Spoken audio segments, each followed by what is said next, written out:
घर के अंदर अगर आप अपनी प्लम्बिंग चेंज करवाने वाले हो या फिर आपका कंस्ट्रक्शन चल रहा है उसमें प्लम्बिंग होने वाली है तो ये वीडियो जरूर देख लेना, नहीं तो आपके साथ में हो सकता है स्कैम।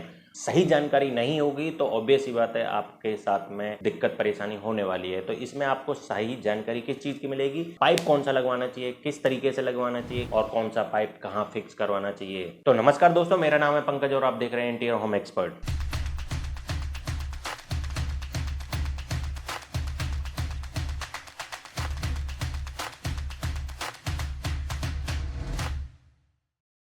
तो आज हम बात करने वाले हैं पाइप के बारे में। PVC pipe, UPVC pipe, CPVC pipe, PPR pipes, ये पाइप कहाँ कहाँ इस्तेमाल होते हैं जिसकी वजह से आपके घर में हाइजेनिक भी बना रहे और जो चीज जैसे इस्तेमाल होनी चाहिए थी वैसे ही बनी रहे। क्योंकि घर के अंदर सबसे ज्यादा इम्पैक्ट सीपेज से आता है। 80% रेनोवेशन हरदम आपके सीपेज की वजह से ही होते हैं। अगर आपके घर के अंदर रेनोवेशन चल रहा है वो भी सीपेज की वजह से या बाथरूम की वजह से, तो ये पॉइंट आपके लिए बहुत मैटर करेंगे। पहले बात करते हैं कि भाई कौन सा पाइप कहाँ पर लगता है, पीपीआर पाइप कहाँ लगता है। पीपीआर पाइप की पहले पहचान देखते हैं कि पहचान क्या है। भाई ग्रीन कलर के पाइप होते हैं जो पुराने टाइम पे यूज होते थे। इसके अंदर आपका हीट वाला पानी आराम से जा सकता है, कोल्ड आराम से जा सकता है, कोई इशू नहीं है। बस इसके अंदर दिक्कत क्या आती है, जब इसको प्लम्बर फिक्स करता है तो इसको क्या है, हीट करना पड़ता था। पुराने जमाने में एक मशीन होती थी, दोनों तरफ से पाइप को हीट किया, एक दूसरे में फंसा दिया। इसमें सारी समस्या यही तो होती थी कि लास्ट में जाकर के कहीं फ्यूचर में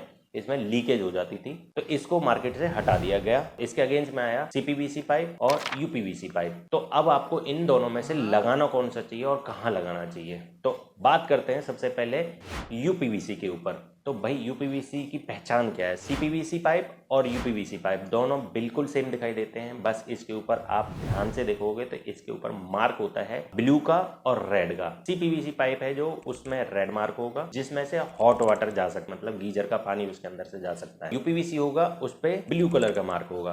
कोल्ड वाटर के लिए, मतलब जो पानी नॉर्मल पानी जहाँ से इस्तेमाल करना है वहां पर आपने सीधा लगाना है यूपीवीसी पाइप, और जहां पर आपने हॉट वाटर सप्लाई देनी है वहां पर आपने लगाना है सीपीवीसी पाइप। अब आपको इसके अंदर एक और चीज ध्यान रखनी है। सीपीवीसी पाइप के अंदर अक्सर आपके साथ यहाँ पर आकर के स्कैम होता है कि आपने एस्ट्रल बोला, एस्ट्रल लगाया, जो ब्रांडेड कंपनी बोली आपने वो लगवाई, पर आपको एक चीज का ध्यान रखना है, उसके ऊपर एक एचडीआर का एक मार्क होता है, उसके सामने जितना नंबर लिखा होता है, नंबर का मतलब होता है जितनी ज्यादा लिखा होगा, जैसे फॉर एग्जांपल लिखा होगा 11 लिखा होगा, 17 लिखा होगा, जो भी, मतलब 11 से जितने भी ऊपर जाएंगे तो वो इतना पाइप कमजोर हो रहा है। किस हिसाब से कमजोर हो रहा है, उसकी जो डेंसिटी है, मतलब थिकनेस है, वो आपकी उसकी कम होती चली जाएगी। जब उसके अंदर प्रेशर मेंटेन होगा वो आपका प्रेशर को झेल नहीं पाएगा और पाइप फट जाएगा। तो इसके लिए क्या करना है, आपको सीधा सीधा एसडीआर के सामने जो लिखा होगा नंबर 11 से ज्यादा का नहीं लेना है। अगर आपकी हाई राइज बिल्डिंग्स है तो उसमें आप 11 से कम वाला भी ले सकते हो,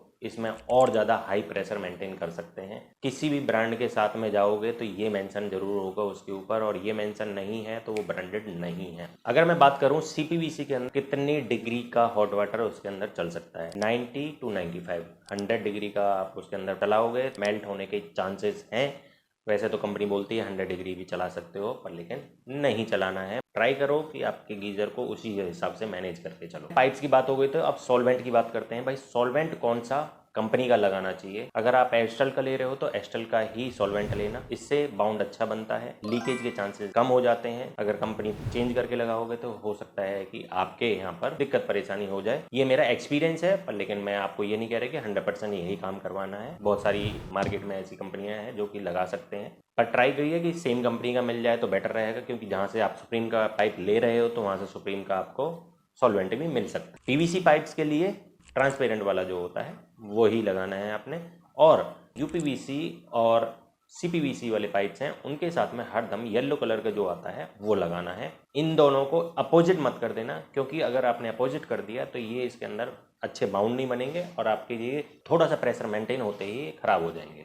नेक्स्ट बात करते हैं, भाई प्रेशर जरूर टेस्ट करवाना है हर किसी उसमें। मान लो प्लम्बिंग पाइप हो गए हैं तो आपको हरदम उसके अंदर पानी छुड़वाना है और 6 kg प्रेशर मेंटेन करवा करके छुड़वा देना है। 6 kg प्रेशर जब आप मेंटेन करोगे तो हाई प्रेशर होता है, जब हाई प्रेशर उसके अंदर मेंटेन रहेगा तो इससे क्या है, टाइल लगने से पहले कोई भी दिक्कत परेशानी होगी तो आपके प्लास्टर के ऊपर भी आ जाएगा। अगर आपने उसको नॉर्मल भी छोड़ रखा है तो वहाँ पे भी दिखाई देगा। अगर आपने प्रेशर मेंटेन नहीं करवाया तो भाई आपके साथ में सबसे बड़ी समस्या क्या होगी, मान लो आपने सब कुछ ठीक किया है, अच्छा किया है। सडनली कोई प्रेशर ऐसा मेंटेन हो गया जिसकी वजह से आपके जहाँ पर अपने ग्लू लगाया था वहाँ से वो लीक हो गया, तो क्या है आपकी टाइल तोड़नी पड़ जाएगी, मेंटेनेंस बढ़ जाएगा, बहुत सारी समस्याएं बढ़ जाएंगी। प्रेशर पंप आता है मार्केट में, रेंट पे आता है, उसे आकर के लगवा करके आप चेक करवा सकते हो। दूसरा, आप कमेंट जरूर करना कि आपको बाथरूम की रेनोवेशन की चेकलिस्ट चाहिए, तो मैं आपको बाथरूम की चेकलिस्ट दे दूंगा, पर लेकिन उसके लिए आपको कमेंट करना पड़ेगा और सब्सक्राइब करना पड़ेगा। अगर आपने सब्सक्राइब नहीं किया होगा तो आपको ये चेकलिस्ट नहीं आएगी।